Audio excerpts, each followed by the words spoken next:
नमस्कार दोस्तों, मैं आपका अपने चैनल HVS स्टडीज़ में स्वागत करता हूं। इस वीडियो में आपके लिए 6 नवंबर 2022 का करंट अफेयर लेकर आ गया हूं। साथ में हम स्टैटिक जीके और रिलेटेड करंट अफेयर का रिवीजन करते हुए चलेंगे। अगर आप इस चैनल पर पहली बार आए हो तो चैनल को सब्सक्राइब कर लीजिएगा।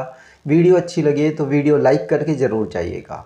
लास्ट में आपके लिए क्विज़ रखा है, उस क्विज़ को ज़रूर सॉल्व कीजिएगा। चलिए बात करते हैं लास्ट डे के क्विज़ की। तो लास्ट डे आपसे क्वेश्चन पूछा गया था, national tribal dance festival begin in which state. तो आप सभी ने आंसर दिया था छत्तीसगढ़, और छत्तीसगढ़ में ही इसको 1 नवंबर से लेकर 3 नवंबर तक ऑर्गेनाइज कराया गया। आप सभी ने आंसर डिटेल में दिया था और सही दिया था। आज के पहले क्वेश्चन की बात करें, which state chief minister launches लखपति दीदी योजना। तो किस राज्य में मुख्यमंत्री ने लखपति दीदी योजना को लॉन्च किया। हो सकता है आपके दिमाग में वेस्ट बंगाल आ रहा हो दीदी की वजह से, लेकिन आपको बता दूं इस स्कीम को उत्तराखंड के द्वारा इस योजना को लॉन्च किया गया। तो सी ऑप्शन यहां पर बिल्कुल सही, ये उत्तराखंड के चीफ मिनिस्टर हैं, याद रखिएगा धामी साहब, पुष्कर सिंह धामी।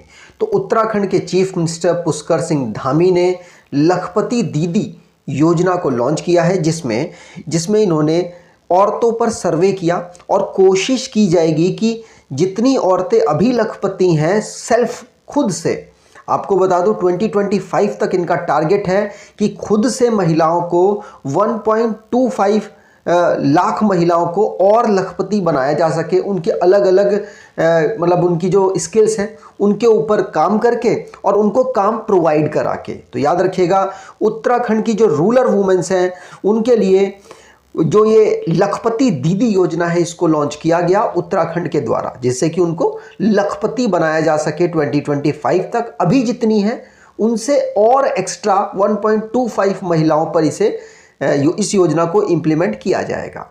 तो उत्तराखंड की यहाँ बात हुई है। उत्तराखंड को फॉर्म किया गया था स्टेट के रूप में 9 नवंबर 2000 को। कैपिटल इसकी देहरादून विंटर की है, गैरसैंण समर की है। जुडिशरी इनकी मतलब हाई कोर्ट इनका नैनीताल में लोकेटेड है। गवर्नर गुरमीत सिंह हैं। चीफ मिनिस्टर पुष्कर सिंह धामी है। चीफ जस्टिस राघवेंद्र नहीं, अब चेंज हो चुके हैं। यूनिकैमरल असेंबली यूनिकैमरल लेजिस्लेचर है जिसकी असेंबली में 70 सीट्स, राज्यसभा में 3 सीट्स, लोकसभा में 5 सीट यहाँ पर अवेलेबल हैं। नेशनल पार्क की बात करें तो Corbett national park, Gangotri national park, Govind national park, Nanda Devi national park, Rajaji national park, valley of flower national park यहाँ के नेशनल पार्क हैं। मैप पर देखें तो उत्तराखंड 2 देशों के साथ इंटरनेशनल बाउंड्री बनाता है, चाइना और नेपाल। इंटरनल की बात करें तो हिमाचल प्रदेश, उत्तर प्रदेश के साथ इसकी बाउंड्री टच होती है। आगे बात करें, अगला question, who is honoured with Chevalier award by French government. तो चेवेलियर या फिर हिंदी में सेवेलियर पुरस्कार से किसे सम्मानित किया गया। भारतीय हैं इसीलिए इंपॉर्टेंट है। आपको बता दूं ये है अरुणा साईराम। कौन? अरुणा साईराम को चेवेलियर जो फ्रेंच के द्वारा ये अवार्ड दिया गया। याद रखिएगा Chevalier de l' ordre des arts et des award, French में है ये अवार्ड।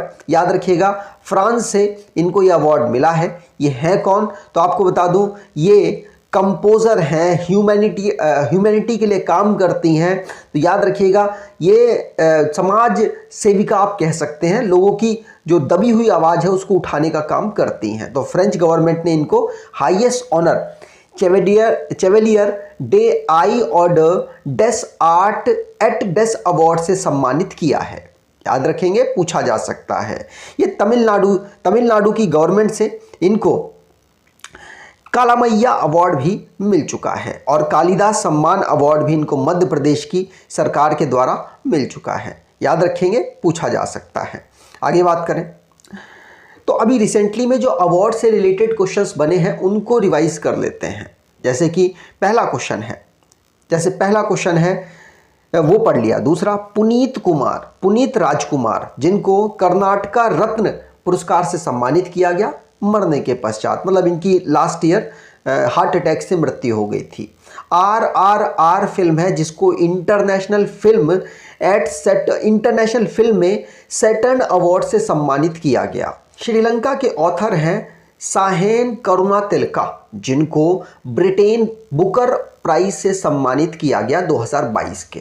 तेलंगाना की हैदराबाद को AIPH के द्वारा वर्ल्ड ग्रीन सिटी अवार्ड 2022 से सम्मानित किया गया। नोबेल प्राइज की बात करें तो नोबेल प्राइज इकोनॉमिक्स के क्षेत्र में मिला था Ben S Bernanke, Douglas W Diamond, Philip H Dybvig को।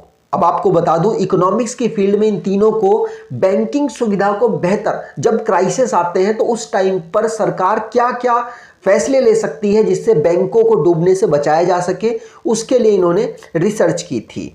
दूसरा अवार्ड है नोबेल पीस प्राइज का एलिस बेलेंस्की मेमोरियल और सेंटर फॉर सिविल लिबर्टी के लिए नोबेल प्राइज मिला।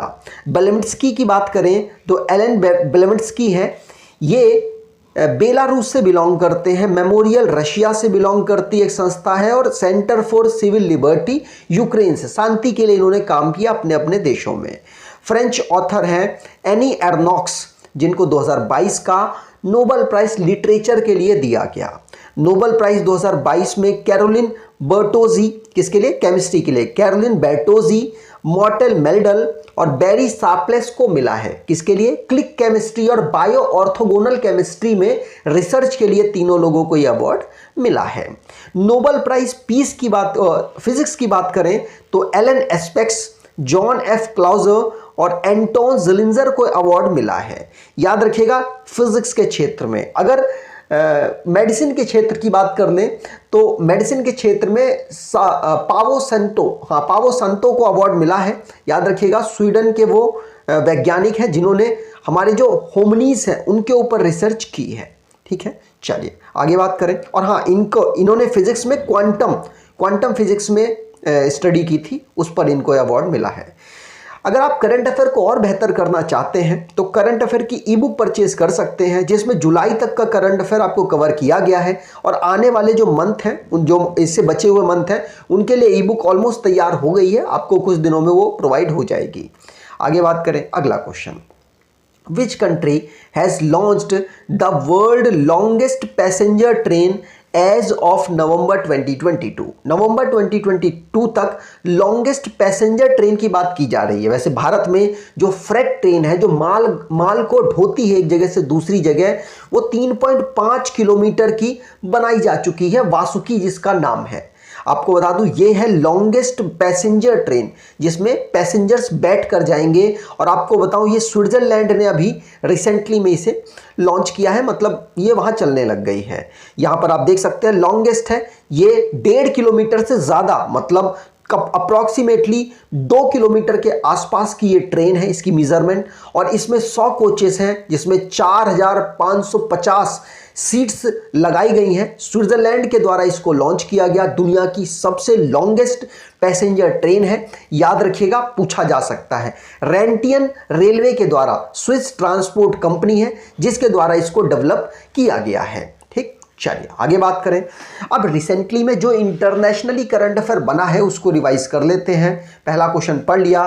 दूसरा, बेंजामिन नेतन्याहू को दोबारा से इजराइल का प्राइम मिनिस्टर चुन लिया गया। लुइस इनासियो लूला दा सिल्वा, जो कि ब्राजील के नए प्रेसिडेंट बने हैं। ऋषि सुनक प्राइम मिनिस्टर बने हैं यूके के, यंगेस्ट प्राइम मिनिस्टर हैं। FATF मतलब फाइनेंशियल एक्शन टास्क फोर्स, जिसने ब्लैकलिस्ट में डाल दिया है म्यांमार को। FATF ने पाकिस्तान को ग्रे लिस्ट से बाहर कर दिया है। सऊदी अरेबिया ने बिड जीत ली है 2029 के एशियन विंटर गेम्स की, जिसको डेजर्ट में ये ऑर्गेनाइज कराएगा। मैजेस्टिक हिंदू टेम्पल, जिसको दुबई में खोला गया।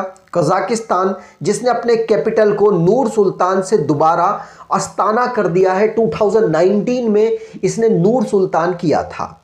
जॉर्जिया मेलोनी की बात करें तो इटली की पहली फीमेल प्राइम मिनिस्टर ये बनी है। आगे बात करें, अगला question, world tsunami awareness day observed on, तो विश्व सुनामी जागरूकता दिवस कब मनाया जाता है? आंसर होगा विश्व सुनामी अवेयरनेस डे हम मनाते हैं 5 नवंबर को। यूनाइटेड नेशन जनरल असेंबली के द्वारा इस डे को ऑब्जर्व किया जाता है। और ऑब्जर्व कब से किया जा रहा है? तो दिसंबर दिसंबर 2015 को अनाउंस किया गया था और 2016 5 नवंबर 2016 को पहली बार इसे ऑब्जर्व किया गया। याद रखिएगा, वर्ल्ड सुनामी अवेयरनेस डे को सुनामी से जो होने वाली तबाही है उसके बचाव के लिए अलग अलग जो सोच है, अलग अलग जो आइडियाज़ हैं, उनको प्रमोट करने के लिए इस डे को हम ऑब्जर्व करते हैं। याद रखिएगा, इसकी थीम है early warning and early action before every tsunami. याद रखेंगे, जापान की भाषा में ये जो सुनामी है इसको 2 शब्दों से तोड़कर बनाया गया है। ठीक, चलिए आगे बात करें तो अभी रिसेंटली में हमने जो इस मंथ के इंपॉर्टेंट डेज पढ़े उसको रिवाइज कर लेते हैं। जैसे वर्ल्ड वेगन डे हमने पढ़ा 1 नवंबर को, International Day to End Impunity for Crime Against Journalist हमने 2 नवंबर को पढ़ा। सेंटर विजिलेंस अवेयरनेस वीक हमने 31 अक्टूबर से लेकर 6 नवंबर तक पढ़ा। वर्ल्ड सुनामी डे हमने 5 नवंबर को पढ़ा है। आगे बात करें, अगला question, which company new industries installed India largest wind turbine. तो इंडिया की लार्जेस्ट विंड टर्बाइन किस कंपनी के द्वारा इसको इस्टेब्लिश किया गया? आंसर होगा अडानी के द्वारा इसको इस्टेब्लिश किया गया।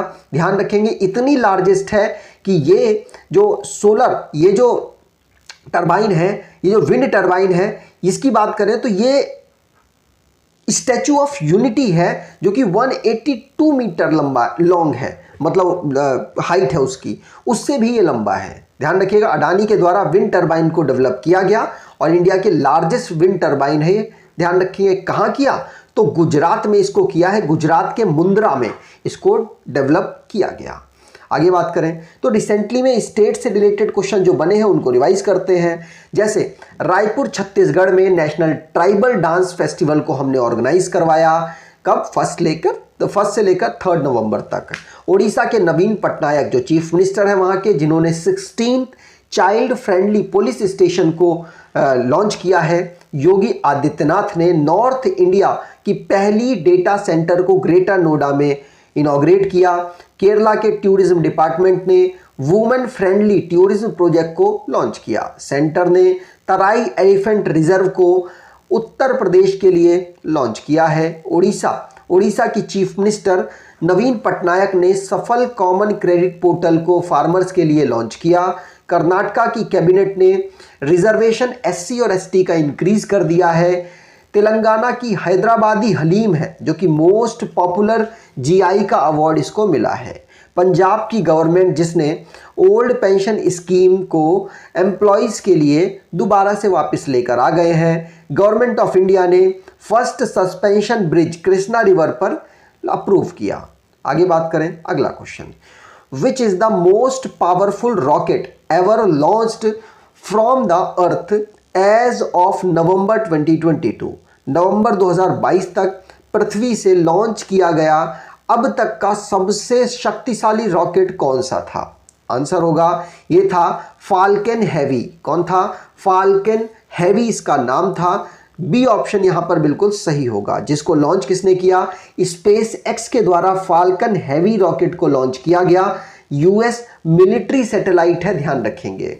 ये मोस्ट पावरफुल, मतलब अभी तक का मोस्ट पावरफुल जो रॉकेट है जिसको अर्थ से लॉन्च किया गया है। किसने? स्पेस एक्स ने इसको लॉन्च किया, ध्यान रखेंगे। अगला question, which word has been selected as the word of the year 2022 by Collins dictionary. तो कोलिंस डिक्शनरी ने वर्ड ऑफ द ईयर 2022 किस वर्ड को चुना है? आंसर होगा ये वर्ड चुना गया फार्मे क्राइसिस। क्या? Permacrisis. याद रखिएगा, फर्मा क्राइसिस को 2022 के लिए word of the year Collin dictionary ने चुना है। यहां पर बात की जाए फर्मा क्राइसिस की तो इसको चुना गया है 2022 के लिए कोलिन डिक्शनरी ने, लेकिन कोलिन डिक्शनरी ने 2020 के लिए चुना था लॉकडाउन को। याद रखेंगे, पूछा जा सकता है कि 2020 के लिए किस वर्ड को चुना गया, तो 2020 के लिए लॉकडाउन को चुना था इन्होंने वर्ड ऑफ द ईयर। आगे बात करें, अगला question, which country launch the BeiDou satellite navigation system. तो किस देश ने बीडो उपग्रह नेविगेशन प्रणाली को लॉन्च किया है? आंसर होगा ये लॉन्च किया है चाइना ने। याद रखिएगा, चाइना के द्वारा बीडो नाम का एक उपग्रह, एक सैटेलाइट नेविगेशन सिस्टम है, इसको लॉन्च किया गया। ध्यान रखेंगे, ये अनाउंसमेंट पहले ही कर चुका था लेकिन अब यहाँ पर लॉन्च किया गया है, बस आपको ये बात ध्यान रखनी है। बात की जाए चाइना की तो कैपिटल इसकी बीजिंग है।